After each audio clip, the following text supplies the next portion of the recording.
Hey, you guys, and welcome to American Culture. I'm going to take the dog outside. So if you hear him losing his mind, it's because we've tried to go out there, but mom is thinking. And so I have something to say. God let me know that I am at the end of my grace period, and that comes with an evaluation. Basically, I need to look back and value the things that I've done that's led up to this point. Is it enough to carry me through to the next one? It's kind of like, how you pay your rent for the next month. It's the same thing. Have you planted enough? Has it grown enough to harvest to feed you in this next cycle? So when God was talking to me about this, I started to realize that, okay, yeah, I make clothes, I do the art thing. Basically, everything that I've created in a 30-day period, oh, yes, you can find a very nice life if sold to the degree to which I see in retail. And even as is, even at this level of where I'm at now, it's still enough to pay me if I was to sell it. So yeah, I'm able to move on. I can actually do that. And he was saying, I want you to look back over time. Again, you guys, once you start to fully awaken, you come out of the chrysalis, this all starts to make sense.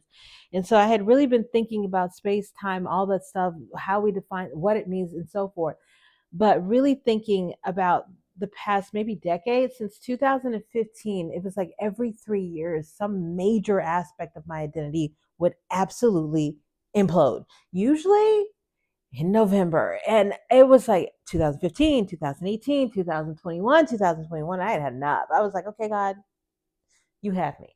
I ended up getting baptized, doing all this other stuff, working with the Lord. And in 2022, I went over to that foreign country in May. And that experience, like I said, it kind of taught me that either you're going to live or you're not. Life is about getting through things. So you better just start focusing on what God is giving you to do that. And I did. And so I came back from that experience. My whole life changed. Like things just started to flourish. And now life is great. That mentality of every time that something good happens, something disastrous is going to happen has left. Um, Part of me did it based off of the trauma that I was used to, but another part of it is just because that's how divine order is. If we have these grace periods where things are really, really good, and at the end of it, there's that evaluation of, can I move forward? Did I add value?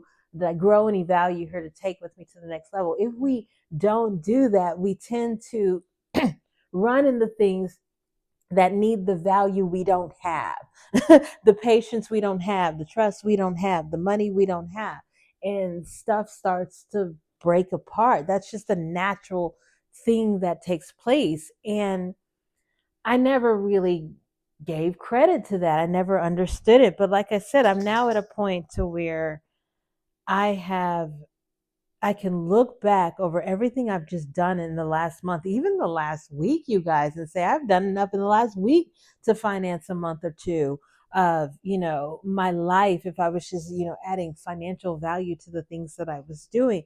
So yeah, it's happened in the faith world. I enjoy it, but it's not like it's just something I put together. For me, I know that there's something bigger attached to it. I feel like I am, it was 333, as I said, that I feel like I am definitely producing something that's necessary for the future. And I can take that because God let me know that this is a cycle. Life is not linear, it's about alignment, and we're in a cycle.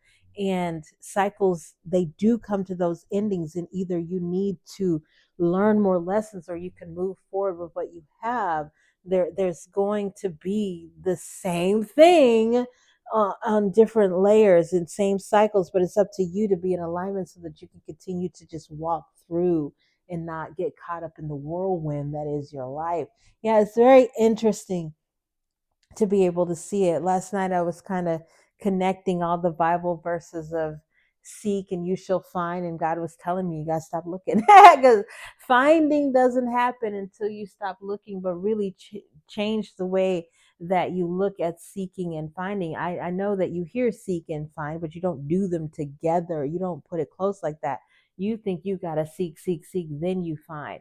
And in that reality, I realized that I had changed from a very transactional, way of living to one where I have faith in God because I am seeking the kingdom and allowing other things to be added to me, which goes back to staying in step with the Spirit. And also, once I seek the kingdom and allow things to be added to me, that is the finding aspect of stuff.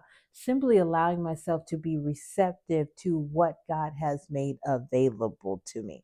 So seeking means that I keep myself in a state of receptivity, rather than on the constant result of having to find, because that's the only way that I'm going to do it. I have to let go of needing to find it if I'm ever going to allow myself to do that.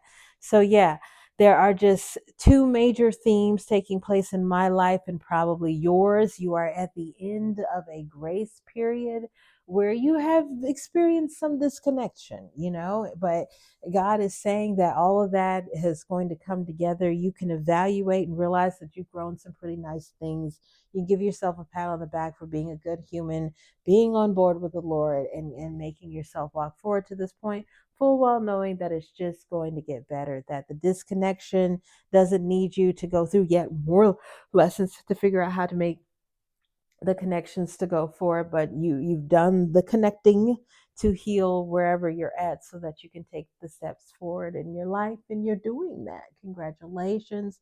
And then there's also that no longer seeking mentality, being still and knowing the wisdom of God, knowing why all of this stuff is happening, and really allowing yourself to absorb, you know the reason for you being there, allowing you to process through the lens of Christ consciousness and not through hurt, pain, guilt, shame.